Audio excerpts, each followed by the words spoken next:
Assalamu alaikum, dear students. Welcome to the class of business studies. Dear students, today we will discuss the giant stock companies. Today is our fourth lecture of introduction to business or business studies. Dear students, if you remember, we studied the form of businesses or types of businesses in the lecture 3. In lecture 3, we discussed two types of businesses. The first type was sole proprietorship and the second type was partnership. In sole proprietorship, we also studied the advantages and disadvantages of sole proprietorship, and in partnership, we also studied some advantages and disadvantages of the partnership. To proceed the lecture 3, today we will discuss the third type of business, that is giant stock companies. Dear students, giant stock companies are the third and most famous form of the business. Giant stock companies are listed in the stock exchanges. This type of organizations, this type of businesses, these types of businesses are very large businesses as compared to other two types such as partnership and sole proprietorship. The giant stock companies are the large organizations. They are separate from their owners. If you remember, in lecture 3, in partnership and in sole proprietorship, we studied that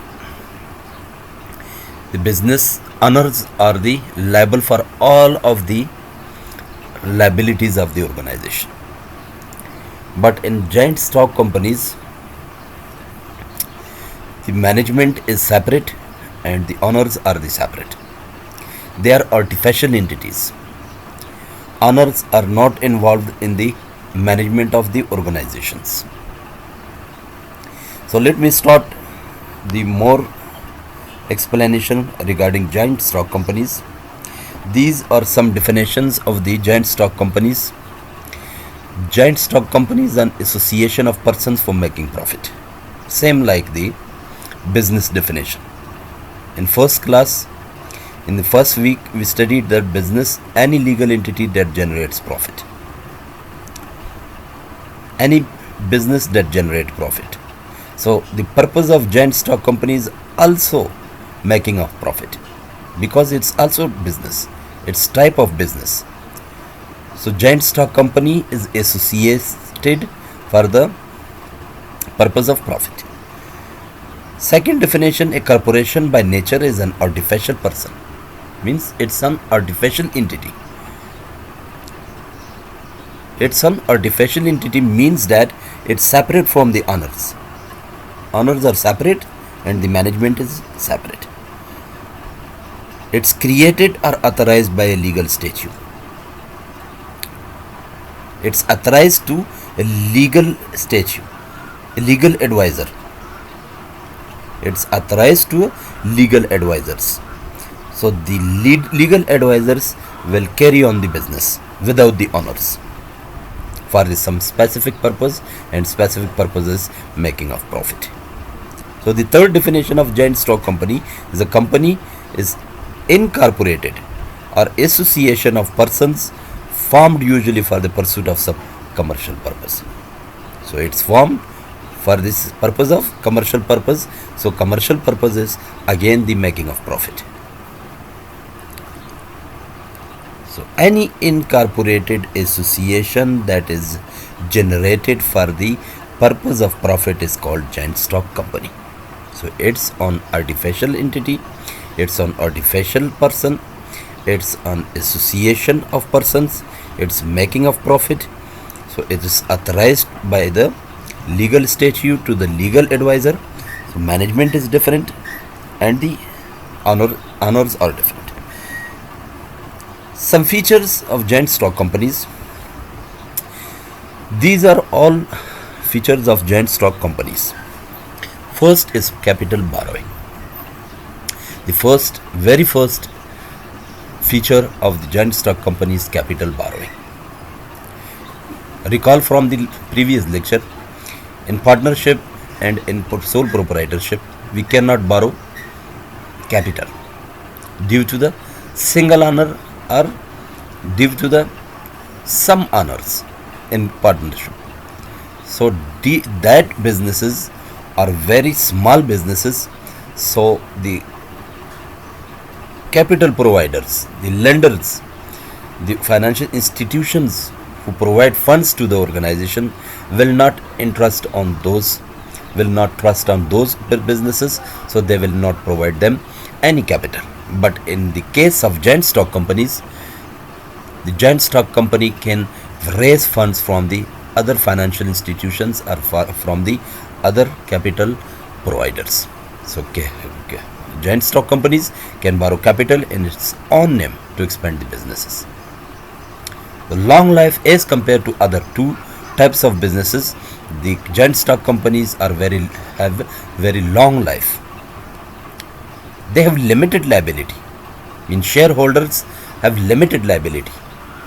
Before I told you that shareholders are separate from the organization. So organization is carried on by the management, legal advisors. The liability of the owners is limited.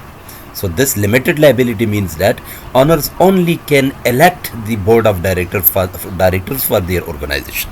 Without election of board of directors, they have no liability in their businesses. So this is only the limited liability of the owners. Large scale business. It's a large business. Company has larger capital which helps in doing business on large scale. So they are multinational organizations such as Coca-Cola, such as Pepsi, such as we can say that the Marriott hotels, Marriott International Hotels, the MC Donald, the KFC, Kentucky Fried Chicken. So all of these are the multinational corporations. So they are large scale businesses. They provide products to the whole world. You can see the Samsung organization. Samsung is providing Samsung mobiles to all of the world, to whole world, such as Apple, the Nokia, the Huawei. So all of these organizations are the large scale organizations. They are the joint stock companies. Next feature of the joint stock company is management of company. The shareholders elect the board of directors. Before I told you they have only limited liability, that is election of the board of directors, and board of the directors are those people who run the business. They are final responsible for the business. In the annual general meeting, and all the management is selected by the board of directors. So these are the people who are final responsible for the business organization. So they can select the other remaining management for their businesses. Next feature is transferability of shares. If you recall from the past lectures, from the previous lectures, in sole proprietorship, we were unable to transfer the ownership of the business easily. In partnership as well, we said that without the consent of another partners, we cannot transfer the ownership of the business to another party. But in the case of joint stock companies, shareholders of a company can easily transfer his shares to other person. There is no restriction on the purchase and sale of shares. So these are the feasibility and easybility of the joint stock company, that owners can easily transfer their shares to another party or to another businesses. Next feature of the joint stock company is trade agreement. So joint stock companies can trade agreements with another businesses, with another firms, with another organizations. So it can join the trade agreement with other firms in its own name. Next feature is payment of taxes, pays double taxation to the government. In the case of partnership, And in the case of sole proprietorship, there was only the payment of tax once in the year. But in the payment of taxes in the joint stock company, so the joint stock companies pay taxes to the government twice in a year. So they pay double taxation. They pay double tax to the government. Object. What is the object of the business? The basic object of joint stock company is to earn profit, but it is shared with the sole proprietorship as well as with the partnership. So partnership is also for the purpose of earning profit. The sole proprietorship is also for the purpose of earning profit. Easy mode of investment. The capital of a joint stock company is divided into shares of small values. It means that all of the businesses shares are divided into small shares, and these shares can buy by everyone in the world. You can purchase the shares of Samsung from the Japanese companies. You can purchase the shares of any US companies, any European companies, any Asian companies. So these are the companies whose ownership is divided into the small shares, and they are easily purchased by the person, by the people in the world. So this is also a feature of the joint stock company. Now we will study the advantages of joint stock companies. Almost the advantages of joint stock companies are same to the features of the joint stock companies. That we said that we can raise capital for our businesses, for the joint stock companies, to expand the business. So it's the advantage of joint stock company that we can easily expand the business. We can easily raise funds for our expansion of our business. Credit facility. So every financial institution easily provide capital to the businesses to expand their business. So more capital. The credit facility and more capital are both are same. With more capital and more expertise, companies have more chances to earn more profit. So expansion in the scale of business. We can easily expand our businesses. We can even easily expand our business globally, in other nations, in other countries, in the case of joint stock companies. But in the case of partnership and sole proprietorship, it's very difficult to globalize your businesses. Responsibility of the investor is limited to the face value of shares. So how many shares you are owning in the businesses, so your responsibility, your liability is according to your shares. So this is called limited liability. Before I explain for you, if one person dies or leaves the country, it does not have any impact on the business. So in the case of partnership and sole proprietorship, if one partner dies or leaves the country, so the partnership will comes to end. Life of the joint stock company is longer than sole proprietorship and partnership. It is easy to transfer rights. Rights or ownerships are easily transferred to another party or to another person.